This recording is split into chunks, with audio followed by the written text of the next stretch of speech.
Je vous retrouve pour vous parler perte de poids. Il faut savoir que j'ai perdu 27 kilos. Je vais vous parler donc de 10 habitudes qui m'ont permis de perdre du poids facilement. Quand je dis facilement, c'est des habitudes qui sont faciles à mettre en place, mais c'est le loin facile de perdre du poids, hein. Je vous le dis direct, si vous pensez qu'en 3 jours vous allez perdre 10 kilos, c'est mort. Mais en tout cas, c'est vraiment 10 habitudes à mettre facilement en place au quotidien et qui, j'en suis certaine, m'ont vraiment aidé dans ma perte de poids. En premier, c'est au niveau des repas. Ce que je fais, c'est que je ne prends plus les casseroles sur la table, c'est-à-dire qu'en fait, donc nous on est deux, je nous sers, et ensuite seulement une fois que lui a fini, sachant que moi je mange super vite, si j'ai encore faim, je me resserre. Mais du coup, ce qui va vraiment limiter ce que je vais manger, parce que du coup, il faut attendre. Et en fait, une fois que vous avez attendu, généralement, vous avez plus faim. Au niveau de la manière dont je cuisine, il y a deux choses que je quantifie. La première, c'est l'huile. L'huile est extrêmement calorique. Je crois que pour 100 millilitres, ça doit être 600 calories d'huile, ce qui est énorme. Donc ce que je fais, c'est que j'avais tellement tendance à mettre trop d'huile. Maintenant, je sais plus ou moins qu'est-ce que vaut une cuillère. Mais je prends une cuillère à café, je mets dedans et ensuite je mets dans ma casserole. Et vous verrez, vous allez mettre 2 à 3 fois moins d'huile. Et en fait, c'est des calories que vous allez ingérer que vous vous rendez même pas compte. Donc en fait, ça va vraiment permettre de faire un déficit calorique rien qu'en changeant juste la quantité d'huile que vous allez mettre dans un plat. Et des fois, vous avez même pas besoin d'huile, hein. Clairement, moi j'ai des casseroles. Oui, ok, certes, c'est du Tefal, c'est pas le meilleur au monde, mais quand je cuis de la viande hachée, le truc est tellement gras que j'ai pas besoin de mettre d'huile, hein. Donc je n'en mets pas, ça ne sert à rien d'en mettre si finalement je n'en ai pas besoin. Je pèse également mes féculents. Ce que j'entends par là, c'est qu'en fait, au début, j'avais vraiment tendance à trop faire. Et vous savez, il reste genre 2 cuillères à soupe de pâtes. Ben, on va pas laisser 2 cuillères à soupe de pâtes. On va pas laisser ci, on va pas laisser ça. Mais en fait, finalement, le soir, je mangeais donc 3 cuillères à soupe de pâtes en trop. Le lendemain, dans mon tube, je vais remanger 3 cuillères à soupe de pâtes en trop. Ben, finalement, ça m'aura fait 6 cuillères en soupe que j'aurais mangé, pas parce que j'aurais faim, juste parce que j'aurais pas voulu jeter 6 cuillères à soupe de pâtes. Donc mettons, je pèse et en fait je sais plus ou moins ce que je mange. Au début, j'avais aucune idée de la quantité qu'il fallait donc de féculents. Je me fie au paquet. Si c'est noté, je sais pas, une portion 60 grammes de riz par exemple, bah, je cuis 60 grammes de riz. Et en fait, j'ajuste parce que je sais que en fonction de ce que je vais manger, des fois je vais manger 70 grammes de riz, des fois 50. Donc je regarde ce que notifie le paquet et franchement à la longue vous allez vraiment savoir ce qu'il vous faut. Au niveau des repas, je commence toujours mes repas par des légumes. Soit en entrée, donc soit je sais pas une salade, soit en soupe, ou soit des fois des snacks. Ma passion, vous savez, le soir, il est 19h, vous crevez la dalle, et au lieu de m'ingérer des chips ou je sais pas, des cacahuètes ou n'importe quoi que j'aurai sous la main, je prends une carotte, je la coupe en bâtonnets et je la graille comme un petit lapin. Mais en fait, bah déjà j'aurai ma première portion, donc j'aurai mangé une carotte comme ça, ni vu ni connu, je vais arriver au repas, j'aurai moins faim. Et en fait, bah, si je la mange pas en grignotant, on va dire, pendant que je prépare à souper, en fait, je sais pas, je peux me faire une salade, une soupe ou n'importe quoi avant. Et ensuite, du coup, je fais mon plat. Ça, c'est vraiment quelque chose que j'ai fait au début parce que c'était vraiment pour moi très compliqué de manger assez de légumes, sachant que votre assiette, ça doit être 50% de légumes. On se rend pas compte, c'est énorme. Moi, au début, c'était 50% féculents, 50% viande, hein. Et de temps en temps, 10% légumes. Donc ça m'a vraiment permis petit à petit d'augmenter ma quantité de légumes. Et en fait, les légumes, c'est si peu calorique, mais ça va vous remplir. En fait, c'est un gros volume. Prenez, je sais pas moi, 200 grammes de carottes. Le volume est grand, donc en fait, ça va vraiment vous prendre beaucoup de place dans l'estomac, donc ça va très vite vous rassasier. Et en plus, ça va vous apporter plein de bonnes choses. Au niveau de l'activité physique, ce que je fais, c'est qu'en fait, en fonction de où je vais, je sais pas, je dois aller faire mes courses, je me parque le plus loin possible. C'est-à-dire, vous voyez la place qui est toujours libre, que personne ne veut. Ben, je la prends. Que ce soit au parking pour aller au sport, je me mets le plus loin possible. Pour aller aux courses, je me mets le plus loin possible. Au travail, je me mettais à la dernière place. En fait, c'est tout des petits pas, vous voyez, mais en fait, au quotidien, ben, 50 pas, 100 pas, 120 pas, etc. Et pareil, si je suis en avance quelque part, c'est-à-dire que moi je déteste arriver en avance, je sais pas, un rendez-vous de médecin, ils vous disent d'arriver 15 minutes avant, je vais pas me pointer 25 minutes avant, hein. C'est-à-dire que si j'arrive au lieu 25 minutes avant, pendant 10 minutes je vais me balader, même si je fais 3 fois le tour du quartier et que les gens doivent se dire elle est en train d'organiser un vol ou quoi, je m'en fous. Au moins en fait, j'aurais peut-être fait 600 pas en attendant, j'aurais toujours eu mes 15 minutes d'avance demandées, et donc j'aurais tout bénef. Donc voilà vraiment ce que je fais, c'est j'augmente, je me parque le plus loin possible. Dès qu'il y a des ascenseurs, je prends les ascenseurs. C'est-à-dire que nous, dans où je vais mes courses, il y a des caddies en haut. Je ne les prends jamais en haut. Comme ça, je descends, je prends le caddie dehors, je fais mes courses. Par contre, bah, évidemment, avec mon caddie, je remonte au parking. Mais j'aurais quand même descendu 2 étages d'escalier à pied. Pareil pour aller au sport. On a les escalators, on a les escaliers. Je prends toujours les escaliers. C'est des petits pas comme ça qui sont très simples à mettre au quotidien. Et au début, je me disais, ouais, bah bon, 5 minutes de marche, ça sert à rien. Mais en fait, si, 5 minutes par-ci, 5 minutes par-là, 2 minutes, 1 minute. Pareil quand il y a quelqu'un qui m'appelle. J'évite en fait de rester assise sur mon canapé. En fait, je me promène dans ma maison. Et en même temps, des fois, je range. Comme ça, vous voyez, le ménage, meilleure activité pour remonter ses pas. Hein. Rangez votre maison. Vous voyez, hop, il faut descendre à la cave, il faut ci, il faut ça. En fait, vous allez faire 2500 pas, vous n'aurez rien vu. Au niveau des repas, je ne cuis que ce dont j'ai besoin. C'est-à-dire que si je sais que je suis en train de cuisiner pour 4, c'est-à-dire un repas, enfin un souper et un dîner, je cuis pour 4. Mon paquet, je sais pas, moi, sinon on va manger du blanc de poulet. Mon paquet, il a 5 blancs de poulet, je sais qu'on mange un blanc de poulet chacun. Le 5e, je le congèle. Soit je prépare le plat et je congèle le tube entier, si en fonction de ce que c'est, soit je congèle directement ma viande ou n'importe quoi hein, qui devrait se congeler et je la décongèlerai plus tard. En fait, je sais pas. Je sais qu'il y a des trucs, moi c'est des paquets de par exemple de 5, on va en manger que 4. Et c'est des choses que je mange régulièrement, donc au bout de je sais pas moi, 5-6 semaines, hop, je vais en avoir 4, j'ai décongèle les 4 et je refais à manger. Au lieu de se dire, non, je cuis la 5e viande, je connais mon copain, on va faire quoi? Ben, on va pas laisser une viande. Ben non, on va pas la laisser, donc on fait quoi? Ben on la mange. Super. Inutile. Donc franchement, on se sera forcé à manger parce qu'on n'aura pas voulu jeter. Donc soit je le cuis et je fais directement un tube comme ça, c'est fini. Ou du coup, je la congèle crue. Au niveau des tentations, des grignotages, perso, ce que je fais, c'est que je n'achète rien. Voilà, c'est clair. Pas de biscuits. J'évite, en fait, là, on est en train de rénover une maison, donc c'est un peu plus compliqué. Mais à la maison, j'achète pas de biscuits. Le seul chocolat que j'achète, de toute façon, c'est mon préféré, c'est du chocolat noir. Mais je vais éviter tous les petits gâteaux, tous les trucs qui sont bourrés de sucre, on sait pas ce qu'il y a dedans. Vous prenez la liste, il y a 1 million d'édulcorants. C'est non. Donc pour ce faire, en fait, donc une autre habitude à faire, c'est toujours avoir des encas à disposition. J'adore cuisiner, donc c'est pas un problème. J'achète toujours compote de pommes, du skyr, des œufs. Comme ça, en fait, je peux tout faire avec, du chocolat noir. Et en fait, je prépare. Je prépare des petits muffins, j'en fais 10-15. Je garde ce que je vais manger et le reste je congèle. Et en fait, je les prends, je les mets 30 secondes au congélateur quand, je sais pas moi, il est 4 heures que je viens goûter. Je décongèle ça avec un fruit et basta. Et j'aurais goûté, ça aurait été sain, je sais ce qu'il y avait dedans, c'est moi qui choisis. Les 3/4 du temps, je mets pas de sucre. Je peux même mettre des fois de la prot en poudre. Je vous ai préparé une vidéo qui sortira du coup la semaine d'après où je teste des repas sains, spécial perte de poids vus sur TikTok. Donc si jamais ça vous intéresse, n'hésitez pas à vous abonner. Donc en fait, le fait que vous prépariez toujours ces petits encas, ça va vraiment vous aider en fait. Donc pareil pour le matin, maintenant je déjeune plus, mais des fois ça m'arrive de déjeuner. En fait, le dimanche soir, je vais préparer lundi, mardi, mercredi mes déjeuners. Comme ça, en fait, je les ai et pas ah purée, j'ai trop faim, il est 9 h, je fais quoi? Bah, je vais m'acheter un croissant. Non, en fait, j'aurais préparé, donc je vais manger ce que j'aurais fait. Je sais pas, à place de flocons d'avoine, de fruits, n'importe quoi, ce qui vous donne envie, même si c'est du salé. Moi, je suis pas très salée, hein. Je pense que vous le remarquez, je pourrais me nourrir que de gâteaux et de chocolat. Mais en fait, ça va vraiment vous aider. On se rend pas compte, ces petites madeleines là, du Saint-Michel là, que du sucre, franchement que du sucre. Et vous pouvez faire des madeleines maison, beaucoup plus saines. Et franchement, moi en tout cas, qui me font tout aussi plaisir. Ce qui fait que vous n'avez pas de tentation à la maison horrible. Vous avez des superbes encas qui en fait vont vous donner envie. Et vous n'avez pas besoin de toujours les avoir frais. Vous voyez, franchement, moi j'ai des muffins, je les ai. Hop, le matin, des fois, je vais déjeuner. Je le prends au micro-ondes, 30 secondes. En plus, c'est un peu chaud, moelleux. Pépite. Et dedans, je peux mettre des fruits, du chocolat, tout ce que je veux. Sinon aussi, comme en cas qui est plus simple, si vous n'êtes pas trop cuisine ou vraiment que vous n'avez pas le temps, bah, toujours avoir des fruits à dispo. Parce qu'en fait, il est 5 heures, vous avez faim, vous mangez un fruit, je vous dis, ça vous cale. Une pomme, ça cale. Hein.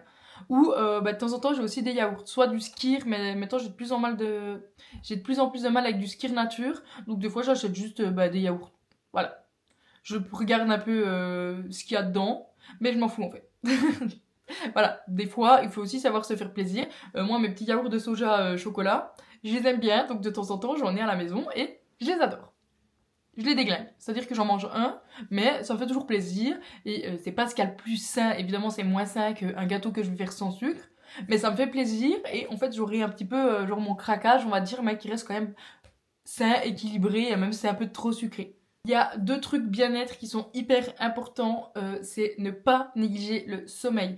En fait, en fonction du sport que vous allez faire, votre corps il a besoin en fait de repos pour se remettre en forme et vraiment assimiler toutes les nouvelles habitudes que vous mettez en place. Donc dormez. Moi je sais que l'idéal pour moi c'est dormir 8h30. On n'a pas tous la possibilité de dormir 8h30 par jour, mais en tout cas 7h franchement je pense que c'est vraiment le minimum. Et pareil, la deuxième habitude au niveau bien-être, c'est l'hydratation. En fait, il faut boire au moins 2 à 3 litres d'eau par jour. Je suis pas la meilleure exemple sur ça, c'est-à-dire qu'il m'arrive très souvent d'oublier de boire. Oui, je peux me rendre compte qu'il est 17h que j'ai pas bu depuis hier 20h. Oui. Mais c'est très mauvais, franchement, il faut vraiment boire. Ça permet vraiment de digérer et tout. Et il y a plein de bonnes choses dans l'eau. Perso, je bois de l'eau du robinet, mais vous faites comme vous voulez. Au niveau des cours, j'ai oublié. Mais en fait, il faut absolument que vous fassiez une liste de courses et une liste de repas de la semaine. C'est-à-dire que oui, vous allez acheter aucune tentation, mais il faut bien savoir ce que vous allez acheter. Parce que si vous devez vous promener dans tous les rayons, il y aura évidemment 1 million de trucs qui vont vous donner envie. Et 1 million de trucs, généralement, qui sont pas ouf.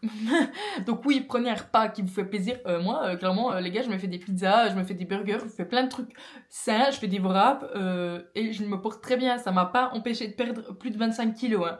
Donc non, il faut pas non plus se priver de manger que de la salade verte, ça va servir à rien. Mais faites une liste, en fait, de qu'est-ce que vous allez manger. Et du coup, prévoyez à chaque repas, soit une entrée de légumes, comme moi je fais si j'ai un peu du mal à mettre dans mes plats, et en plus, du coup, des légumes dans vos plats. Ne notez pas juste, je sais pas moi, qu'est-ce que je peux manger genre cordon bleu, pâtes. Bah, ils sont où les légumes? Vous voyez? Genre, je sais pas, mettez salade de carottes, pâtes, cordon bleu, et puis, j'en sais rien moi, poêlée de champignons. Enfin, voilà, ça va pas trop ensemble, mais vous avez compris le délire. Vous organisez vraiment votre liste de courses et du coup, vos plats. Et au niveau de l'organisation, c'est pareil pour le sport. Prévoyez-vous dans votre calendrier de la semaine des temps de sport comme si c'était un rendez-vous genre dentiste.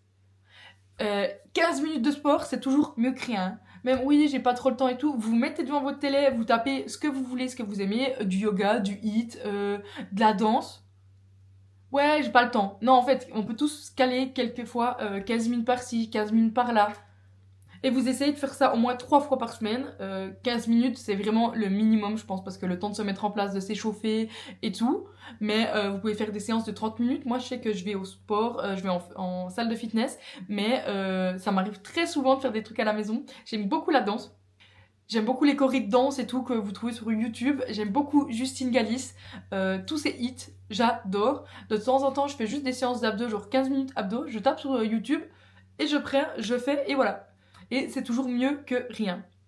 En fait, si vous prenez en compte, du coup, 3 fois par semaine, 15 minutes de sport, ces petits pas que vous allez rajouter par-ci par-là, parce que vous serez parqué plus loin au travail, parce que vous serez mis plus loin pour vos courses, vous auriez pu l'escalier au lieu de l'ascenseur. En fait, tout ça, ça va vraiment augmenter du coup votre nid. En fait, non, à la fin de la journée, peut-être au lieu d'avoir 2500 pas, vous en aurez peut-être 5000, 6000. Et ça va vraiment vous challenger. Moi, j'ai une montre et franchement, c'est tout mon kiff. Tous les soirs, là, je vais voir, genre, combien j'ai fait de pas da. Et en fait, je fais une course avec moi-même. Au niveau des courses, on évite vraiment tous les plats préparés, évidemment. Vous avez meilleur temps de faire. Si vous n'aimez pas trop cuisiner, vous préparez en fait le double de ce que vous allez manger. Moi, je fais souvent soir et midi la même chose parce qu'au travail, on réchauffe. Et moi, j'aime beaucoup cuisiner, donc c'est pas un problème. Mais dans le sens, au lieu de faire pour 4, je pourrais faire pour 8. Et je congèle 4 tubes. C'est-à-dire que 2 semaines après, je peux ressortir ces tubes. J'avais préparé beaucoup de tartes aux poireaux et tout que j'avais congelé. Et en fait, quand j'ai la flemme, je ressors ça. C'est complètement équilibré. Des fois, je sais pas s'il n'y a pas mis de viande dedans. Je sors 2 tranches de blanc de poulet. Et puis hop, on mange ça ou du jambon ou n'importe quoi. Et en fait, ça me permet vraiment de continuer à manger sainement.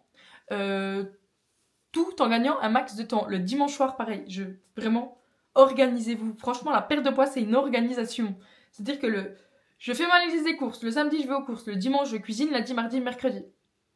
En fonction de ce que c'est, je congèle, je décongèle ensuite. Et ça va vraiment trop vous aider. Je crois que je suis en train de m'éparpiller. J'espère que c'est pas trop brouillon cette vidéo. Et au niveau des peu de plats, on va dire préparés que vous allez acheter, c'est-à-dire quand moi je dis préparé, ça va être par exemple la mayonnaise. Moi j'achète de la mayo en tube, vous voyez, ketchup la même chose, sauce à salade, ça m'arrive de la faire mais ça m'arrive aussi de l'acheter. Et je compare. Donc une fois j'avais genre une sauce à salade, genre Tommy, vous voyez la French, je sais plus quoi. Je sais plus exactement les calories, mais je crois que c'est genre 200 calories les 100 ml. J'en avais une autre, c'était une French César. 650 calories, 100 millilitres. J'ai fait, on va prendre la Tommy les gars, hein. Clairement, on va se faciliter les choses, on va éviter de mettre des calories dans des trucs inutiles. Pour en plus que franchement, ils ont le même goût. Du coup, quand je l'ai acheté, je peux vous dire qu'elle a traîné tellement longtemps dans mon frigo parce qu'en fait, je voulais pas l'utiliser tellement j'étais là. Ah, mais c'est méga calorique en fait ce truc. Donc, vraiment, pour les choses que vous achetez toutes faites, comparez. Des fois, moi j'achète de la pâte brisée, je compare en fait les deux. Après, je suis pas une grande fan de ces trucs genre 0% machin, édulcorant et tous ces trucs. Mais des fois, bah, juste la sauce à salade, en fait, bah, ils vont vous mettre un peu plus d'eau, l'autre un peu plus d'huile. Et ça peut faire vraiment une grande différence. Moi, je compare les calories, mais si vous voulez, vous pouvez aussi comparer le sel. Il y a plein de choses à comparer, hein. Moi, j'en suis pas encore à là. C'est vraiment un peu mes habitudes qui pour moi sont assez simples à mettre en place dans une perte de poids. Le plus dur, c'est clairement en fait avoir la motivation, et c'est pas la motivation qu'il faut, en fait c'est la discipline, vous voyez.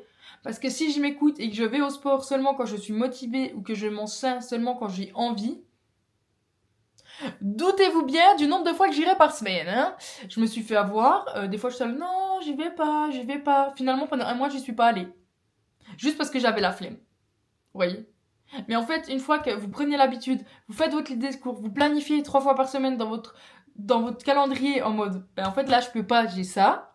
Évidemment, faut s'écouter si vous êtes malade, vous êtes extrêmement fatigué, vous avez des soucis familiaux, des soucis personnels, n'importe quoi.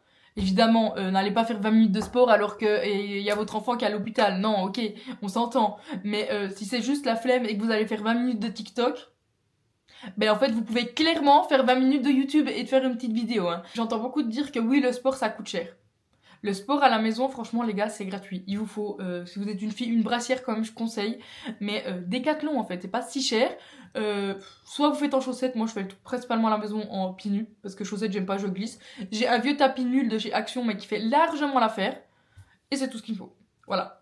Il y a 1 million de vidéos YouTube qui sont gratuites pour le sport. Pareil pour les recettes.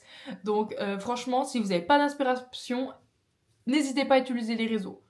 Moi, j'enregistre et ensuite je refais. Là, moi, au niveau de ma perte de poids, je suis à peu près toujours à 27 kilos. Je suis en train de stagner depuis 4 mois. C'est très très long, mais c'est complètement normal parce que sachant qu'en fait, je faisais moins d'efforts. J'ai pas été 3 mois au sport, donc là, ça fait genre 3 semaines que j'y vais. Faut pas s'attendre à des miracles. Le temps que mon corps se remette et tout. Et là, je vois vraiment au niveau du muscle que j'ai vraiment repris, parce qu'avant, je me trouvais méga flasque. Là, je trouve que le sport, c'est vite revenu. Je prends beaucoup de plaisir à y aller. Donc, c'est normal si vous avez des paliers ou en fait des moments où vous stagnez. Je vous déconseille de faire une perte de poids pendant 1 an, 2 ans sans pause. Parce que mentalement, c'est très épuisant en fait. Pour moi, en tout cas, j'ai trouvé la perte de poids très épuisante parce qu'il faut toujours rester dans ce mood de l'organisation, calculer, compter, nanani nanana. En fait, pour moi, c'est pas encore instinctif de manger tous les jours, 3 fois par jour des légumes, 2 fois par jour des fruits et tout, hein. Voilà. J'ai pas eu une éducation nutritive comme ça, donc c'est compliqué. Donc évidemment, c'est énergivore, mais en fait, plus j'avance, plus je prends du kiff vraiment à organiser tout ça, à tester des nouvelles recettes, à intégrer des légumes dans mes repas, des nouveaux légumes. Donc là, mon objectif, c'est vraiment de descendre. J'aimerais bien atteindre ce fameux chiffre de 30 kilos perdus. Idéalement, j'aimerais bien aller jusqu'à 33, 34, 35. Je sais pas trop. Mais en tout cas, si vous êtes en perte de poids, ne perdez pas espoir. Si vous avez des questions, n'hésitez pas à me demander. Je vais essayer un peu de vous documenter tout ça sur YouTube, ma perte de poids, donc la suite du coup. Je vais tester des recettes, je vais vous partager ma routine sportive, éventuellement vous partager mes recettes à moi favorites qui m'ont vraiment aidé à en perdre de poids. C'est-à-dire que moi j'ai des recettes que je trouve vraiment au niveau quantité, c'est des gros volumes, du coup t'as l'impression de beaucoup manger, mais en fait c'est hyper sain, donc finalement c'est genre des repas à 600-700 calories, vous voyez. Après perso, au début je me suis jamais pris la tête au niveau des calories. Vraiment écoutez-vous, écoutez votre satiété. Et ça va le faire, franchement. Et n'hésitez pas aussi à vous entourer de professionnels, comme moi je l'ai fait. J'ai oublié de le dire au début de la vidéo, mais je ne suis pas professionnelle de la santé. Ce que je dis, c'est mon ressenti. Franchement, courage à vous si vous êtes en perte de poids. Ce que vous faites, c'est déjà très bien. Ne vous comparez pas aux autres. Chacun va à son rythme. Chaque petit effort, franchement, mis bout à bout, ça va vraiment vous faire gravir l'Everest et j'en suis sûre que vous pouvez y arriver. C'est pas parce que je l'ai fait que vous pouvez pas le faire, franchement. Et même si il y a des petits moments où on doute de soi, il y a un peu de reprise de poids, il y a de la démotivation, c'est pas grave. Faites une pause, remettez les bases, soufflez et reprenez quand vous vous sentez, franchement. Mais en tout cas, perdez pas espoir et courage à vous donc dans cette perte de poids.